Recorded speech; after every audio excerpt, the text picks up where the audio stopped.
Olá, meu nome é Carlos Augusto Monteiro.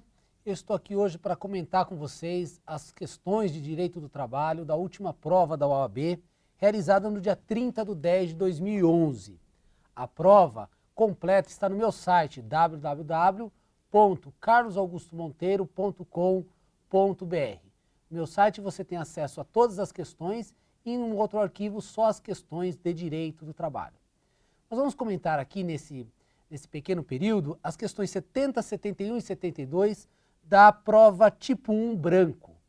Pegue a prova lá no meu site para acompanhar essas questões e verificar por que a alternativa certa está correta, por que as demais estão erradas e se há algum motivo aí para o cabimento de recurso por parte dos candidatos.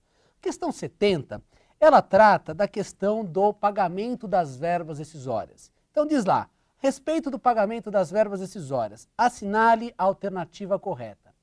Bom, o pagamento das verbas rescisórias. Nós temos que lembrar que existem dois prazos para pagamento de verbas rescisórias. Vai depender do aviso prévio. Se o aviso prévio for trabalhado, o prazo para pagar as verbas rescisórias é o dia seguinte, um dia após o término da prestação de serviços. Agora, se o aviso prévio for indenizado, o empregador tem um prazo de até 10 dias para pagar as verbas rescisórias.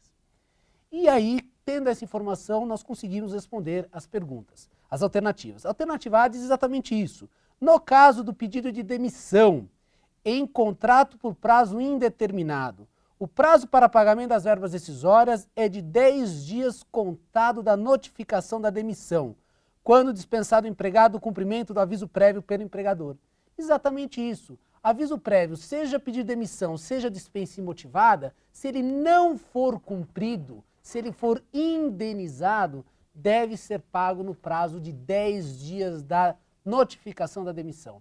Então, a alternativa A é a correta, foi exatamente a alternativa colocada pela OAB, não há nada aqui contestar dessa questão. Mas vamos ver as demais, o que está errado nas demais. A alternativa B fala, o empregador que descumpre o prazo de pagamento de verbas rescisórias deverá pagá-las posteriormente acrescida de 50% de multa, nos termos do artigo 467 da CLT. Está errada por quê? Porque o não pagamento das verbas rescisórias no prazo, seja no pagamento da multa do 477 da CLT, que equivale a um salário do empregado. A multa do 467 da CLT, ela é devida no caso de não pagamento das verbas rescisórias em primeira audiência. O não pagamento de verbas rescisórias incontroversas em primeira audiência. Aí enseja o pagamento da multa do 467. Então essa alternativa está errada. Depois, a alternativa C. O pagamento das verbas rescisórias ocorrerá no primeiro dia útil imediato ao término do contrato de trabalho, quando o empregador indenizar o aviso prévio. Não, indenizou o aviso prévio, prazo de 10 dias para pagar. Errada a alternativa C. E a alternativa D, as verbas rescisórias devidas após o decurso normal do prazo do contrato de termo deverão ser pagas até o 10º dia contado do término em face da inexistência de aviso prévio. Inexistindo aviso prévio, o prazo para pagamento é de um dia. No dia seguinte. No dia seguinte. Nesse caso, o contrato é por prazo determinado. Se o contrato é por prazo determinado, o empregador já sabe a data em que o contrato vai ser rescindido. Não há aviso prévio em contrato por prazo determinado. Então, o prazo para pagar as rescisórias é no dia seguinte, portanto, também está errada a alternativa D. Questão 70, então, a alternativa correta é a A, de amor. Vamos para 71. 71 diz lá, João da Silva, empregado da empresa Alfa Limitada, exerce suas atribuições funcionais em 2 turnos de trabalhos alternados, de 8 horas cada, que compreende o horário diurno e noturno. Considerando que a atividade do seu empregador não se desenvolve de forma ininterrupta, ou seja, não é trabalhos em turnos ininterruptos de revezamento, e que não existe norma coletiva disciplinando a jornada de trabalho, assinale a alternativa correta. Se não trabalha em turnos ininterruptos de revezamento, a jornada desse empregado é de 8 horas. Contudo, é de 8 horas no período noturno. Se é 8 horas no período noturno, ele vai ter direito ao quê? Ao adicional noturno e às horas extras. Por quê? Porque no período noturno a hora é reduzida. 1 hora à noite equivale a 52 minutos e 30 segundos. Então, 8 horas no período noturno enseja horas extras. Porque durante o período noturno, que vai das 22 às 5, o empregado só pode trabalhar 7 horas. Passou da 7ª hora, recebe horas extras. Por isso que a alternativa correta é a D de dado, que diz lá: João tem direito ao pagamento de horas extras e à redução da hora noturna. Redução da hora noturna e pagamento de horas extras é exatamente a alternativa correta, a 71. Também não há nada a ser contestado do gabarito oficial. Por fim, vamos falar da 72. A 72 trata de uma questão que o examinador tentou confundir os candidatos, colocando lá sugerindo que a empregada fosse doméstica. Então ela diz assim: Maria da Silva foi contratada para trabalhar como cozinheira na residência de Márcio dos Santos, recebendo um salário mínimo. Passado 2 anos, Márcio ficou desempregado e decidiu iniciar um negócio próprio de venda de doces e salgados.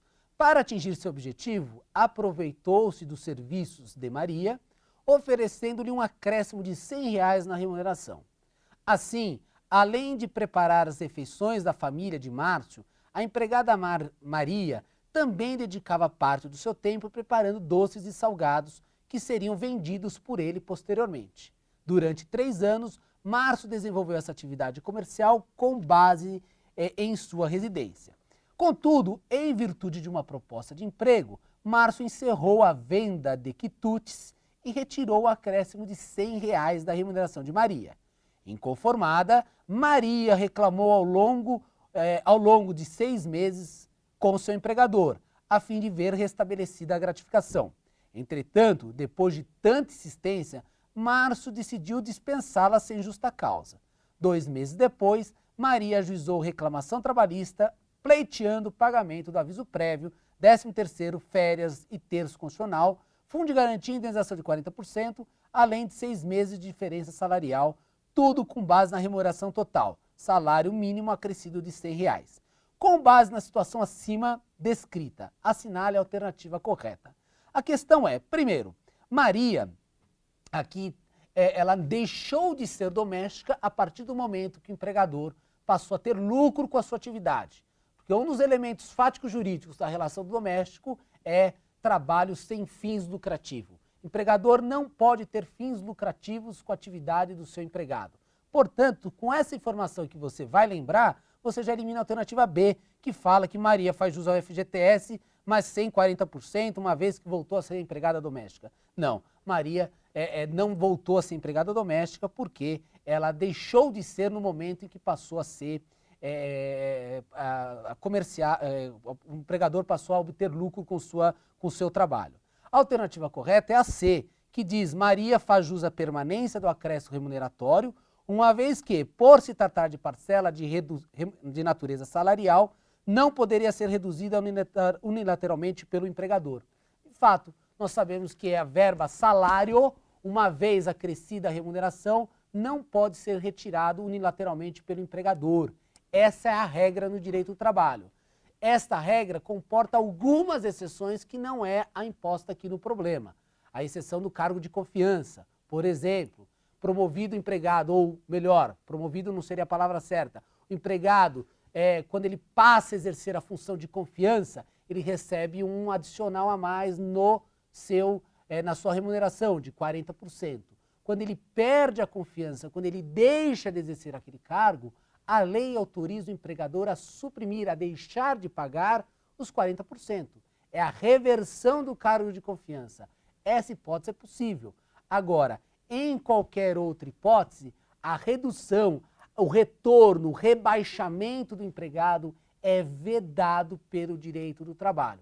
Então, Maria tem direito sim à diferença salarial porque houve uma redução ilegal de salário. A alternativa correta é a C. Vamos ver a A e a D. A diz assim: Maria não faz jus à permanência do acréscimo remuneratório, uma vez que, por se tratar de salário condição vinculada à confecção de doces e salgados, seu empregador poderia suprimi-lo quando a situação especial deixasse de existir. Não, salário condição, a única hipótese que a gente pode admitir isso é no cargo de confiança. Qualquer outra hipótese vai ser considerado promoção e não pode haver um rebaixamento. A alternativa A está errada.